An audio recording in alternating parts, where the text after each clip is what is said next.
right, Zach, man. Thanks for hanging out. Thanks for having me, brother. Welcome to the show. I'm glad to be here. Good deal, man. So I know you're also passionate about M&A. You have a lot of background in this space, and you have a very creative path in this world. So excited to geek out and dive in and just have fun with you today. But to get started, we'd love to just kind of share what were you doing before you started buying businesses. So like, what's your professional background before you started thinking about like, hey, I can actually go buy a business? Yeah, so I was a farm kid and I was broke. So I picked up a book about money, Peter Lynch, and that was the first time I've ever heard that you could quote unquote make money.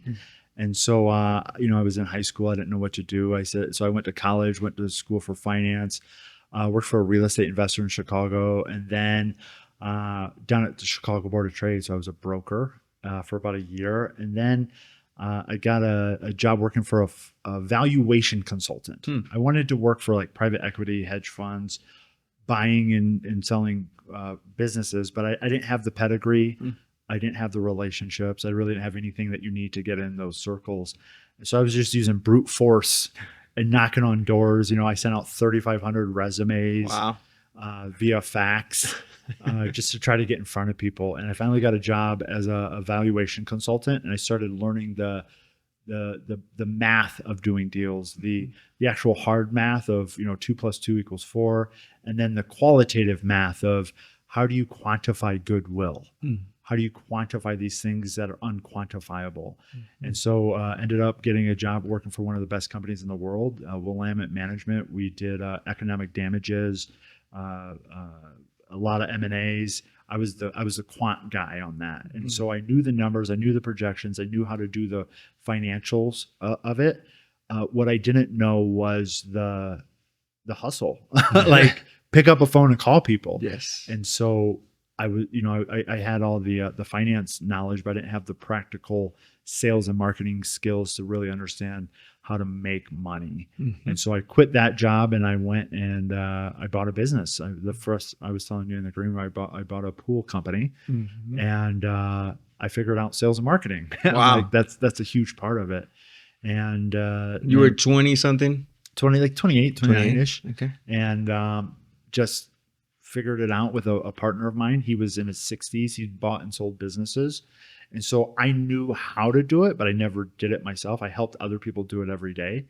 And, but when it's your money and your risk and your time, it's a totally different experience. Oh yeah. And I loved it. We flipped it in a year. And so I took something that was literally in this guy's mind. He didn't have any financial statements. I do forensic accounting stuff. So I made financial statements out of his bank account and did some quick analysis. I made him an offer, put the small amount of money that I did have down on a credit card. That's incredible. And, over a year, we were making payments to him, made one big lump payment at the end when I sold it. Yes.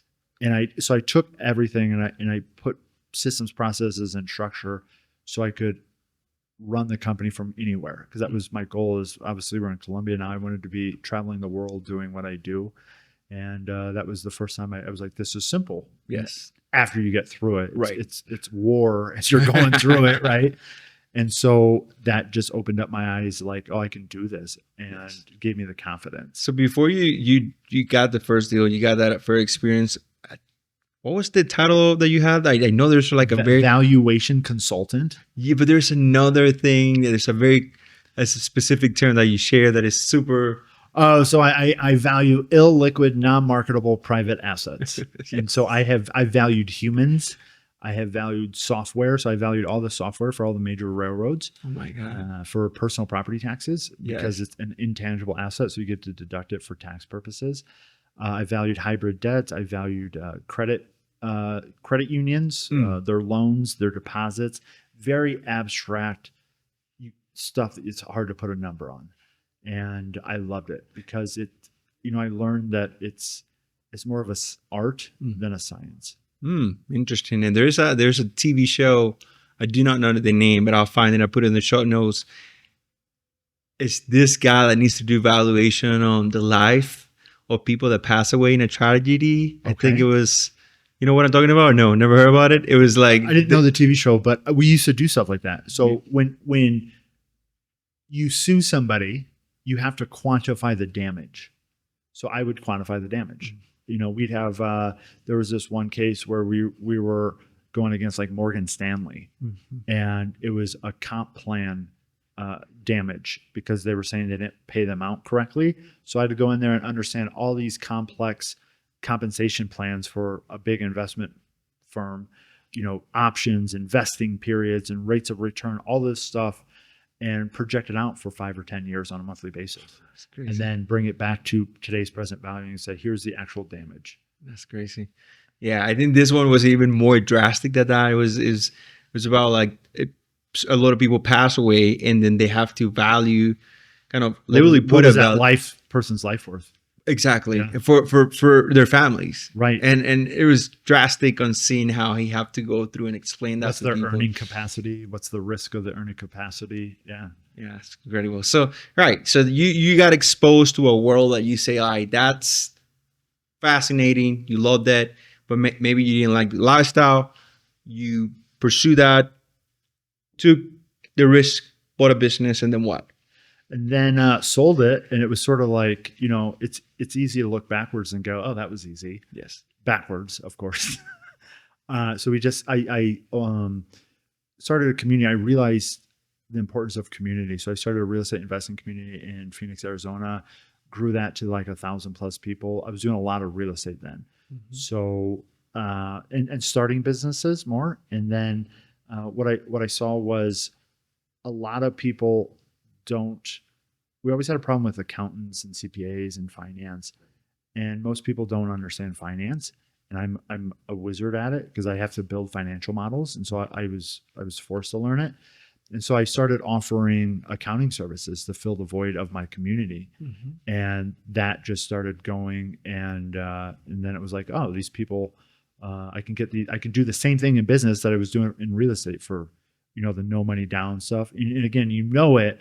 But until like you really get exposed to it. So we just went all in, and that's what we do today I look for distressed businesses.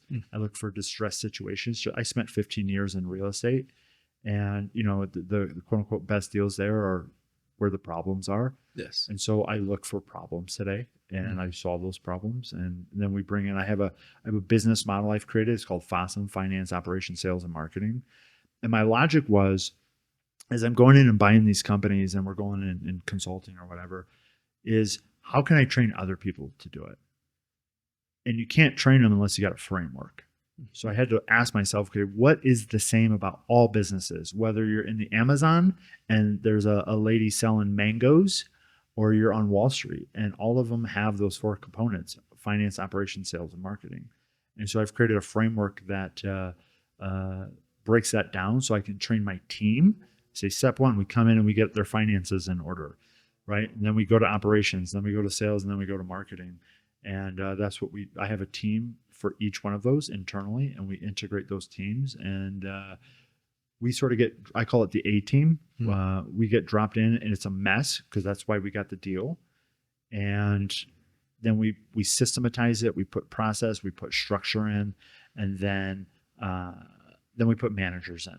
And then we go to the next war zone.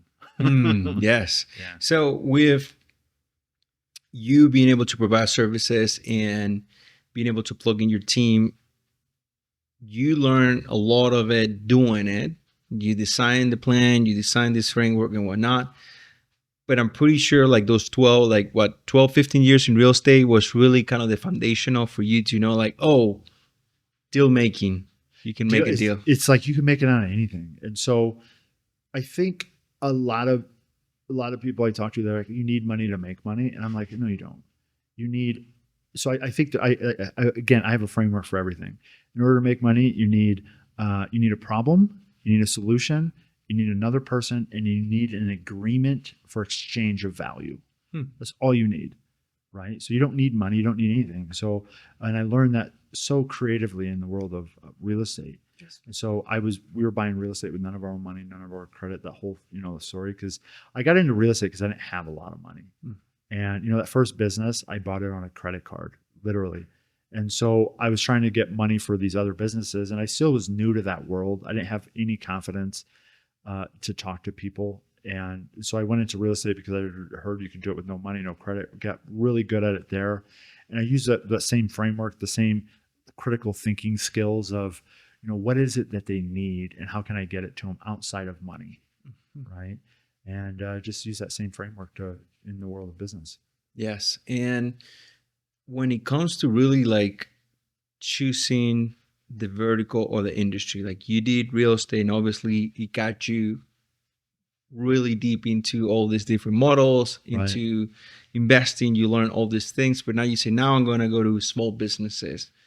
What are some of the criteria to say, I'm not going to touch these type of deals, even though some of them could be distressed and could be a great opportunity? You're setting some ground rules to say, this is our criteria. What does that look like for you guys? So our criteria is 1 to 30 million gross sales, service-based business in the United States, founder-led CEO. I want someone that can make decisions fast. We don't have to go to a board and debate it to death. And then I only work with people that are great at sales, because I've tried working with people that are great operators, or maybe typically very few people are great at finance, right? So they're either operators or sales and marketers. And I've learned if I only work with an operator, they don't know how to turn it up. And then it becomes my responsibility and my fault. And they just want to over analyze and over build, and they're not doing the thing that makes money, which is sales. And so I only work with people that are great at sales. And, as a CEO, you got to be great at sales, and it maybe not, quote unquote, selling the product, but you got to sell the vision. You got to constantly sell your team every day of why they should stay there. And it's like just an enrollment. And then I actually have to believe in what they're selling, whatever it is that they're doing. Like if they're just in it to make money, I don't want to work with them, because it becomes very commoditized and it's not inspiring. So I want to work with companies that are inspired to make a difference in the world.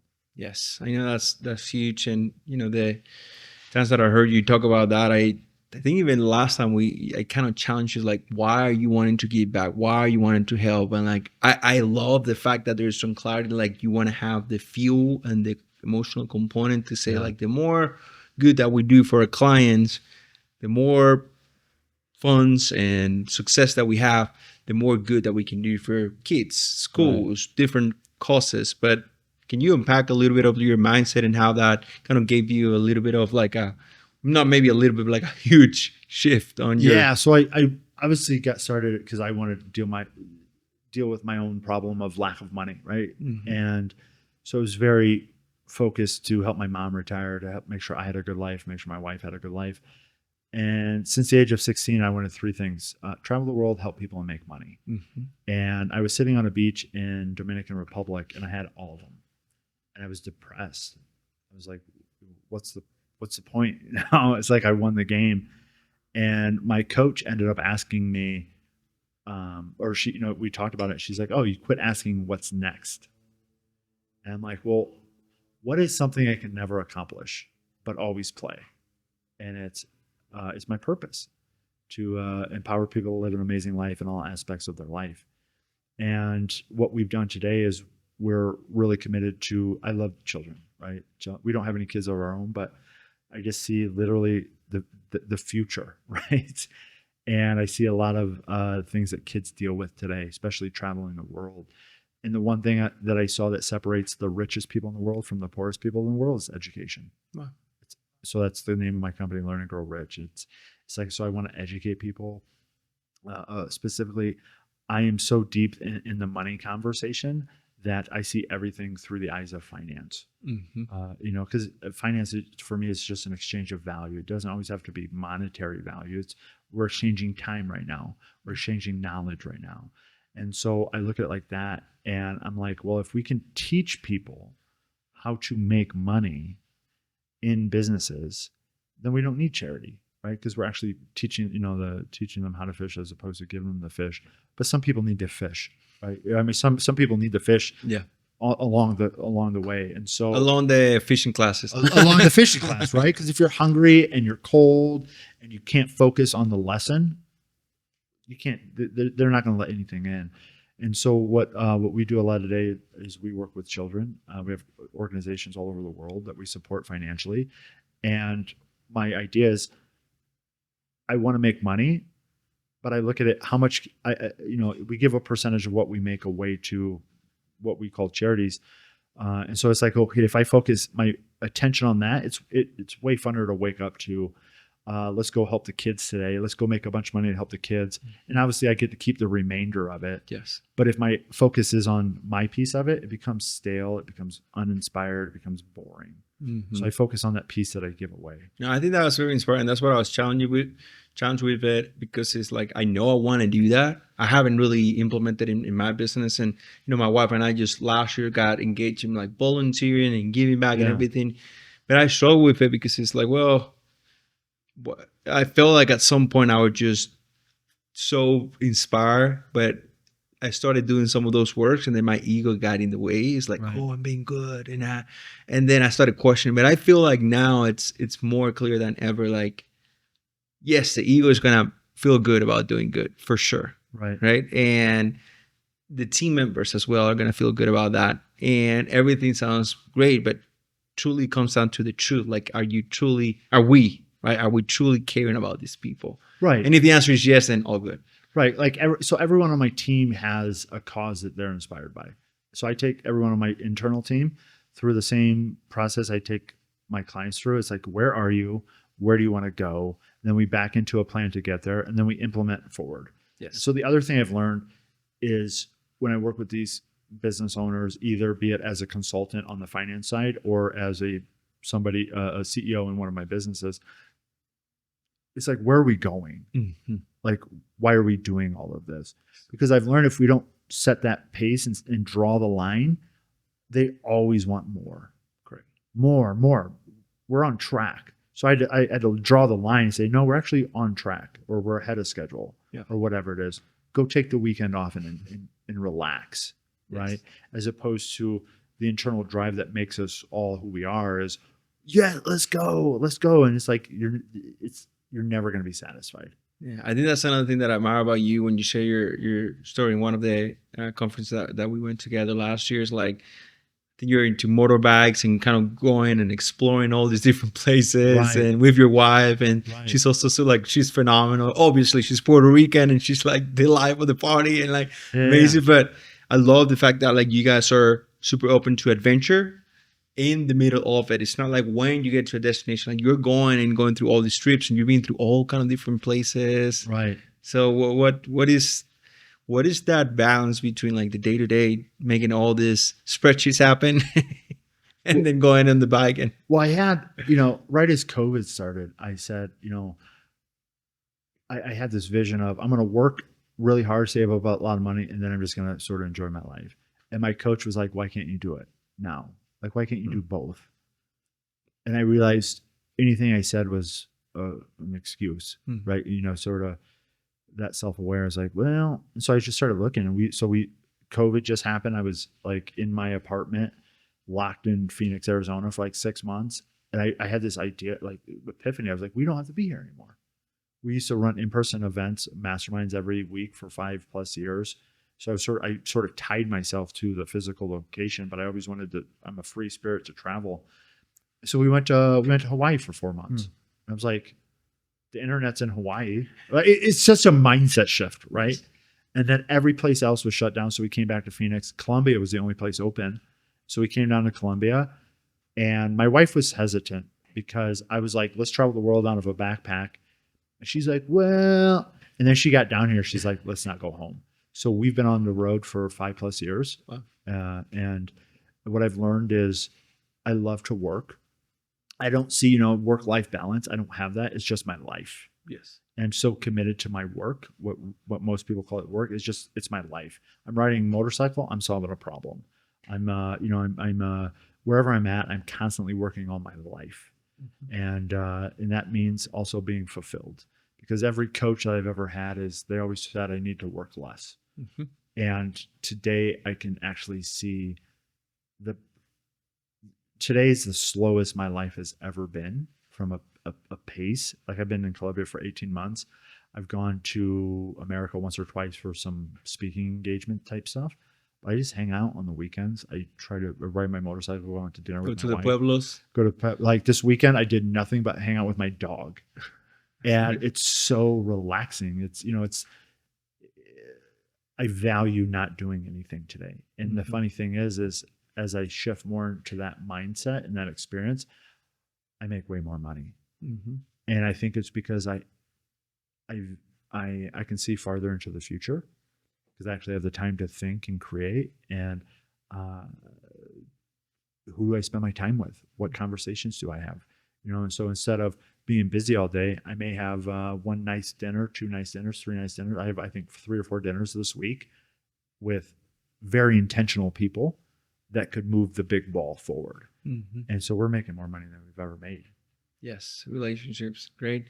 And when it comes to accounting, finances, you always talk about the plan and the budget, and the budget. And when it comes to your own business, what are some of the priorities in terms of investing, right? Like I think the name of the show is Invest and Scale. So obviously we focus on acquisitions, but after you buy it, the number one thing you got to do is invest in growth or operations, or like you say, like your framework. But where are you spending your time or money for growing your business or scaling your business? AI. So, in the world of accounting, we'll call it finance, it's so complex.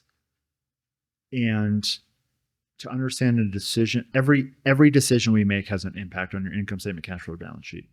Every decision we make affects your finances, whether you understand it or not. And so, I have 20 years in the seat. I've made millions and I've lost millions. And so I understand the impact of decisions. And that's hard to translate to somebody.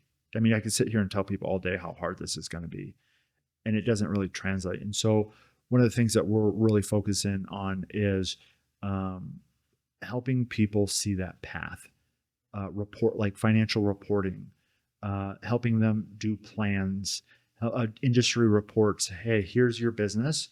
Here's the general economics of the United States. Here's how they tie together and what you need to be looking at over the next 3, 6. Because there's some companies that we have today, I'm telling them, like, you won't be in business in a year. What are you doing? My clients, what are you doing to make sure that you're going to be in business? Because whatever you're doing is going to be phased out. And so really helping the CEOs of the companies I do work for, either in my portfolio, see 5, 10 years out, as opposed to next month or next week. So that's how I typically spend my time, is mentoring the leaders in the companies. So disruption, change, and AI and everything. And when it comes to like prioritizing, how do you guys prioritize opportunities? For example, like you got 10 deals, companies you can buy. They all look great in terms of numbers. Are there any other components that you evaluate for prioritizing? I'm one of those guys that just keeps pushing. Yes. I'm like this. I'll just keep, that's all right, let's go there. And it's like push, push, push. And it's like whatever has the least resistance. The biggest thing I look for is, do I want to work with the people? I mean, we have enough money. I could just go ride motorcycles. I want to work with great people to build great companies for the long term. I want to impact people. And so I'm like, I look at, do I want to work with these people? I don't care if it as a consultant level or even as a buying businesses or whatever. Like, do I want to hang out with them on Friday and Saturday night and go, out for dinner or something? That's what I look for. And do I believe in the offer, whatever it is they're offering? And do I see it being around? And one of the things is, more and more AI comes out, I think the value is in humans. I mean, there's study after. I'm really big into humans, like just how do we work? Because I had to figure out myself. Because there was a point in my life where I was just miserable. So I've spent over $1 million between me and my wife, like working on ourselves. Wow. And as AI becomes more and more inexpensive, I think people value human connection. they're screaming for it, and they don't even know how to have conversations with another person.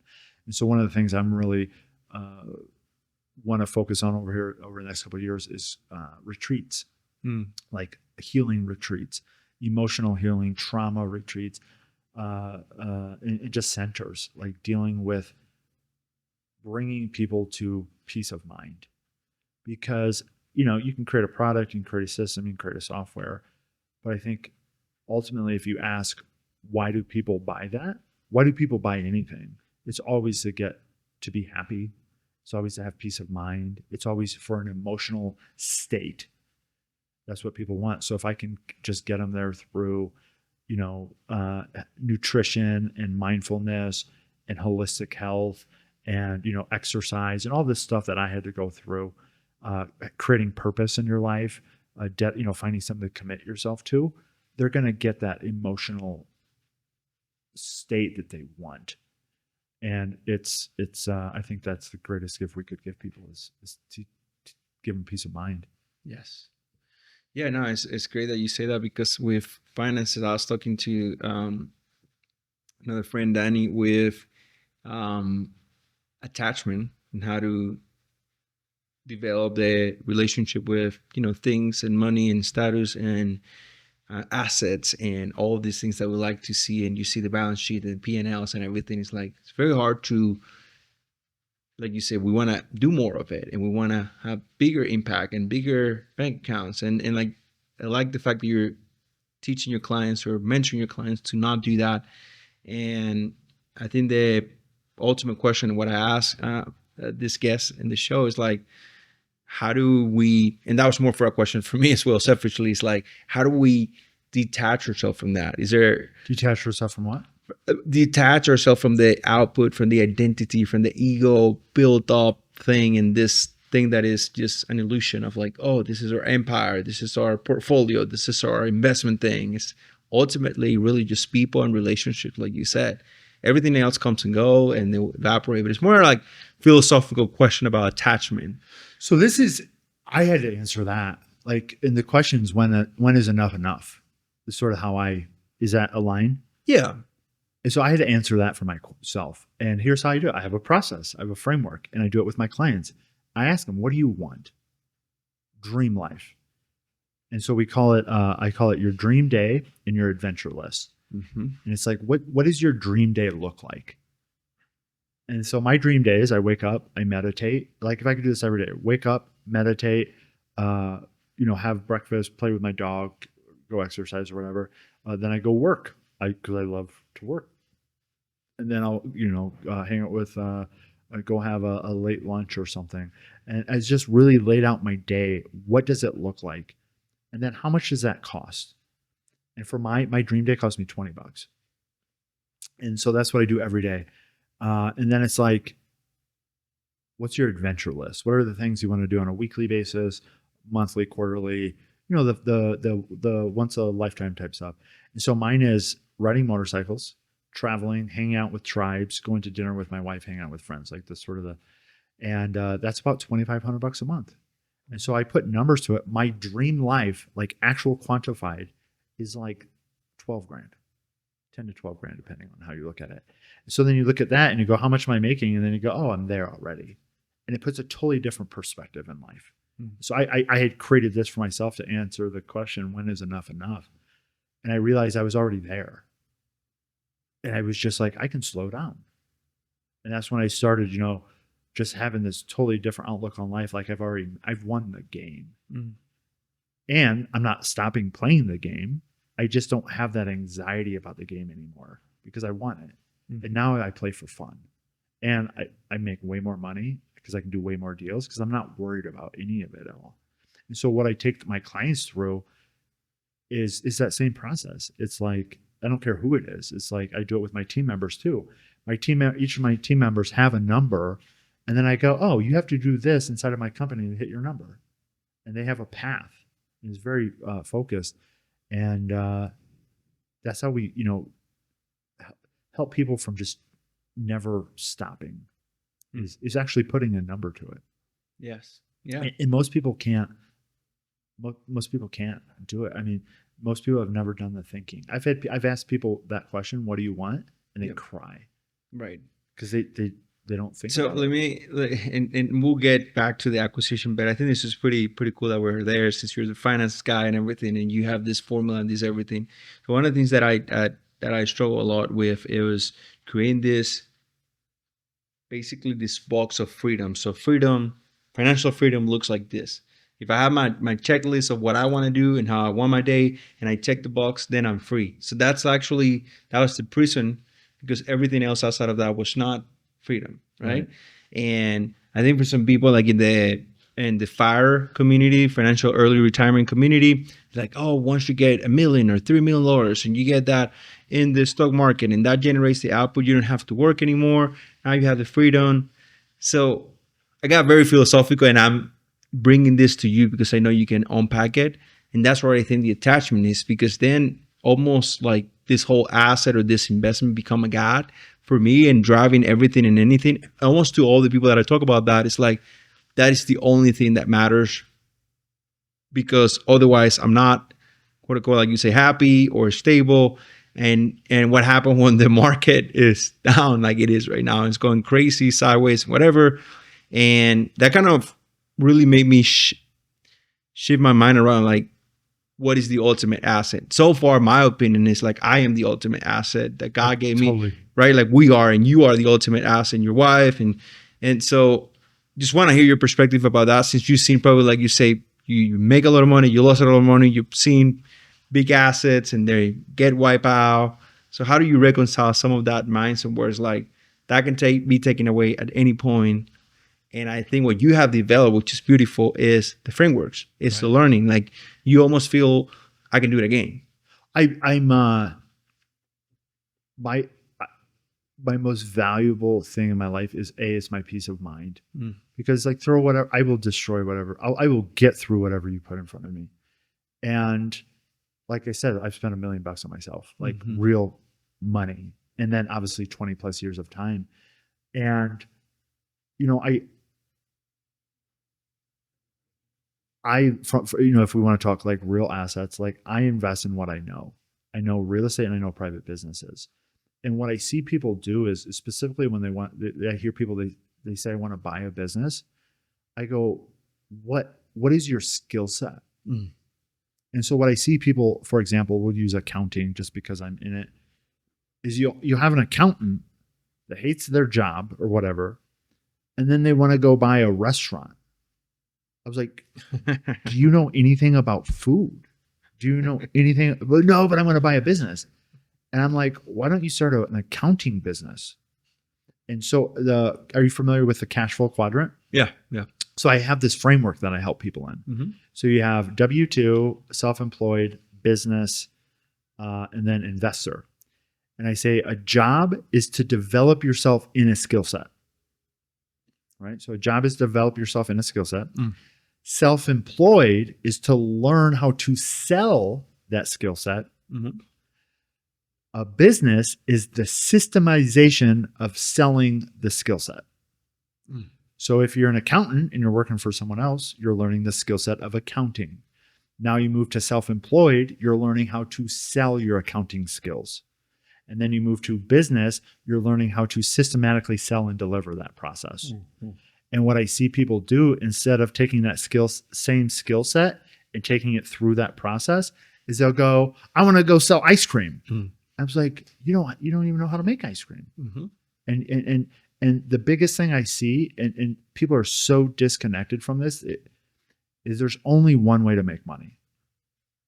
And that's to sell something.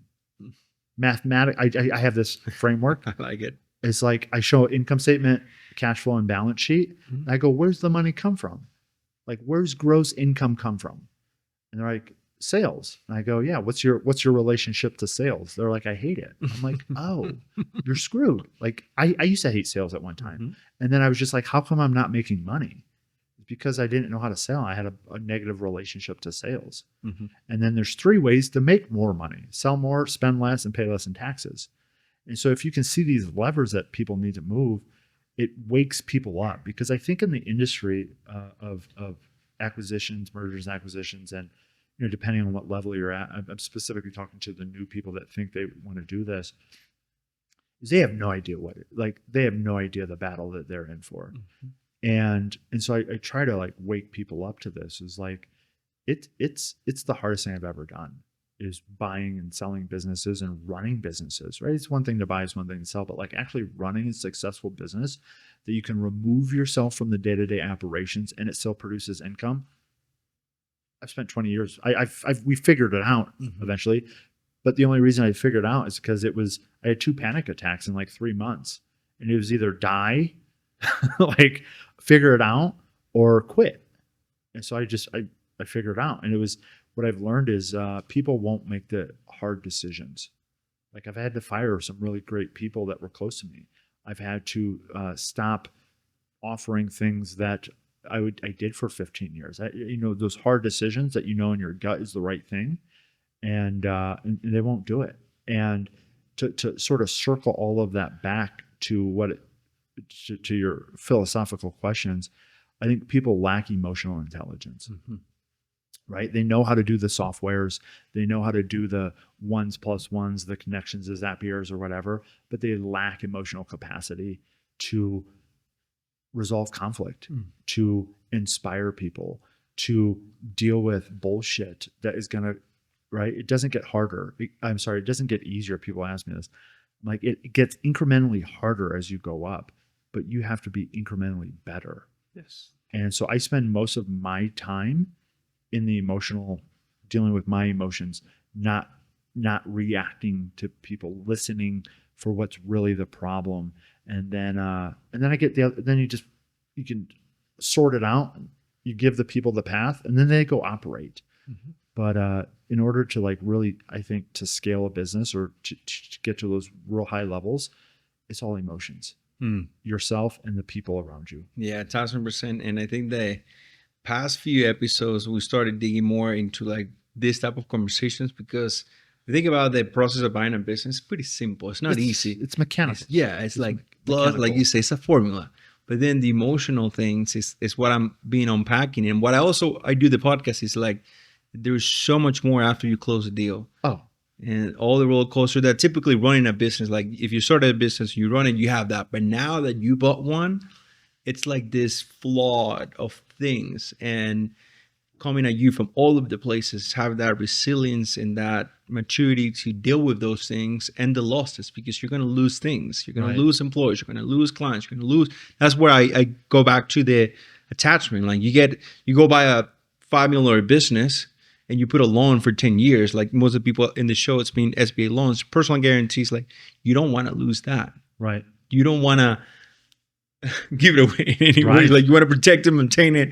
So I think that's where the suffering comes. Where, like what you said, the beauty about what you said is like you're at a point where it's like there's nothing for you to lose anymore. Right. I got. But it's a mindset. Right. Oh, totally. I remember when I first started this endeavor, I was like, am I willing to sleep on my mom's couch? I'm like, yeah. I'm like, let's go then. That sounds pretty fun too. Well, when I quit, people thought I was crazy. I had this brilliant 6-figure job, published author, working for one of the best financial consulting firms in the world, every bell and whistle you could think of. And I was so bored. Yeah. And so I quit. And people are like, are you dying? I'm like, no, I want to travel the world. I want to live life on my terms. I want to do this. And they're like, what? And it was just so not sort of in this box that I was supposed to be. And I went for it, right? And I remember I bought an RV for $7,500. Crazy. I parked it in my friend's yard, and I worked every day. And I'm like, I pay for it in cash. I was like, I got a place to stay. I'm going to play the game until I win. And I was willing to go for it. Now, as a young man in his 20s, that's a different risk profile than someone that's married and kids. Yes. And one of the things I see today is people complain about their jobs or whatever it is they're doing, and they think the grass is greener on the other side. Right. And those are the people I end up buying businesses from. Yes. Because they have a reality check, right? They were sold this idea of business. And you do what you want, when you want, how you want, like systematized, productized. Just do this and 5 hours a week, the owner. and I bought that vision. Yes. I totally bought it. And I live it today. Yes. but I've gone through the shit. Yes. I've gone through I've gone through the burn. Mm-hmm. I've made the money, I've lost the money, I've dealt with my emotions, the people side of it, my personal side of it. And so those are the people I buy the business from that are just so overwhelmed. They had no idea what they were getting into. I'm like, oh, let me take this problem called business off of your plate. Yes. And now you want a job working for me? You're a great operator at the thing. You just don't know how to run the machine. And so it's I talk people out of buying businesses because, as you know, it's a different beast. Yes. And so it's but if you figure it out, for me it's the most satisfying thing in the world. Oh yeah. 1,000%. So before we go to the last segment on like more the deals and the kind of companies that you work with and who do you help and all that, since we're here already and like you share your journey of investing in yourself and your wife and training and everything, has there been any breakthroughs on relationship with money itself, right? And with your clients as well on things that they get stuck where they're like operating, like you say, they see a ceiling of complexity, they can no longer grow. You come in with your team, you unpack a plan and a budget, and suddenly they see a vision. And you're like, well, that was a frame, unlock, and whatever. So any mindsets around relationship with money type of thing? I would say most people don't know what money is. There's this great book I read. It's called The History of Money. And money is nothing more than corn and beans. It's like if you go back through the history of money, it was you're a farmer, you have milk, I'm a farmer, and I have corn. You want some of my milk, or I want some of your milk, you want some of my corn. Here's a bushel of corn for a gallon of milk. That is literally what money is. The challenge is your milk has a shelf life, my corn has a shelf life. And so they said, hey, we need a medium of exchange. They used to use seashells. They used to use cacao seeds. And then they, they're like, well, that's, obviously there's limitations for that. And then they moved to gold and silver and yada, yada, yada. And still gold is just a store of value and so I would say, once you understand what money is, then you can understand how to make it. And it's just an exchange of value. What value are you bringing to the marketplace? And do people want it?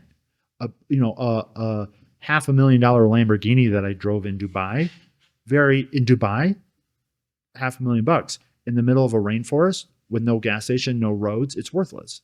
And so it's like knowing, and once you understand the pieces to the puzzle, it changes everywhere you go because people don't value things everywhere the same in the world. And so I would say, understand what money truly represents is one thing I really like to because most people they don't get that, and so they're trying to push something onto the market that the market doesn't want, right? And they're wondering why no one wants to buy their stuff. I mean, because you're not solving a problem, you don't have a solution. And then the other thing is, if people have a path to walk, if they have vision, it cuts through the anxiety, it cuts through the stress. And the vision is a budget and a plan. It's like, oh, here in the budget, we're supposed to be at $100,000 a month. Oh, we're there. Congratulations, you made it. Now you see that next line right below that called expenses. You're supposed to spend $30,000 on a consultant. Get your checkbook out because that's going to bring us to the next month. But then they can see it, yes, as opposed to just looking at their bank account going, I got this much money in it. You lay that path out, it cuts through the anxiety. And most people don't do that. So it is possible to operate and to run these businesses with less anxiety if there's clarity. Yeah, clarity, right? And so there's nothing can be accomplished without a budget and a plan. You can't even go to dinner without a budget and a plan. Think about it. It's like, what do you want to eat? Let me think about it. You're creating a plan. How much money do I want to spend? How much time do I have? Right? It's everything, every decision we make can be broken down to the framework of budget and a plan. Who do you want to marry? I don't know. Let's make a budget and a plan around it, right? being funny, but true. but true, right? Everything. And so the one thing everybody wants is more money, but they're not willing to do a budget and a plan to get it.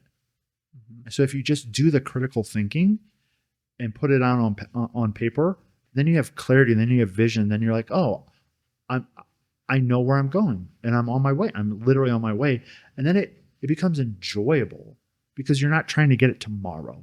I spent.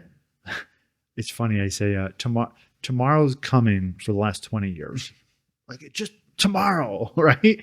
And I'm just like, no, it's today. Like I'm living my life in the moment, and if you can create that vision with actual numbers to it as well, not because there's a lot of people that have the message. I call it the math and the message. The message is the plan. The math is the budget. If you can get those two to align, you're going to sleep like a bird. Like you're going to sleep beautifully because you know you're on track. And if you're not on track, you know what to do. Yes.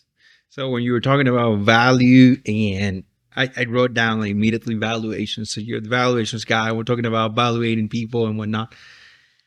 It's really interesting. Like as we started developing and learning and growing and making mistakes and kind of putting in the work and getting the experience, at least I will speak for myself, like we start becoming more valuable to other people in the marketplace because we say like, hey, my mistake can be, your lesson and you can grow with us. And if I provide a service or I'm a consultant or an advisor or with the business I bought, it's like we can provide value because we have all of this, and that's tied to valuation. So I just make a reference between value and valuations. And I'm curious if you think about your clients right now, your portfolio, is there anything that you see the correlation between the value of those entrepreneurs that are doing really, really well and versus some of them that they may not value themselves because of doubt, because of other emotional issues that you're talking about, trauma or always on or other issues? Is there anything around value that you can kind of see valuations and be like, like, I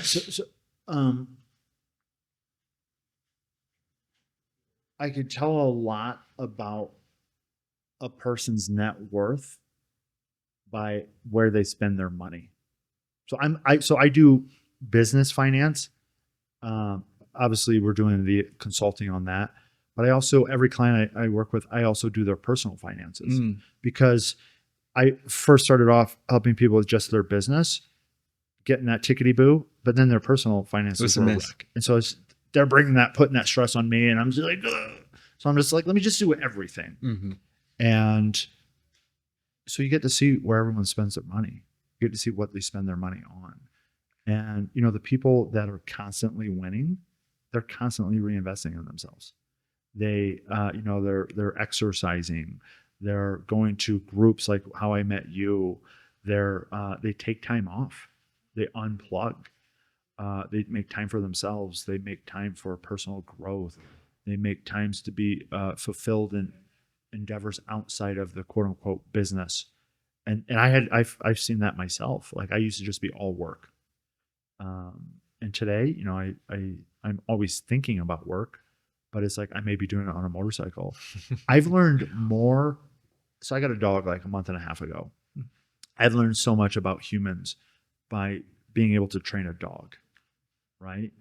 And one of the things I've learned taken away myself is I love to train great people. My dog is a blue heeler, very trainable, very smart, and it's so much fun training him. Take another dog that they don't have that pedigree. yes, And it's a mess. It's like, and so I take that into the business world and I look, do you as a person have what it takes to do what you want? And where are you at in your stage? Are you ready for I was working with my coach the other day. I said, I only work with people who align with my vision and are ready for the gift that I have. Because I can give great advice. I can give great direction. I can build out great systems. But if you're not ready for it, it's going to fall flat. And so that's another thing I really look at for is, are you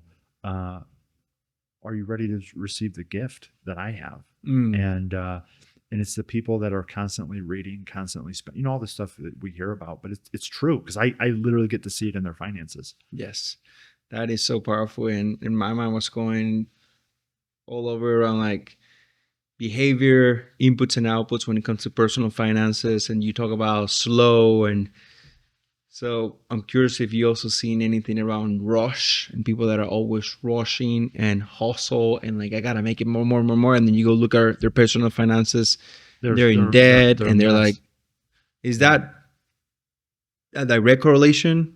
Like, it's hard, correlation or causation. I don't know what the statistical term of it is, right? But it's like, I will tell you from my personal experience, they lack peace.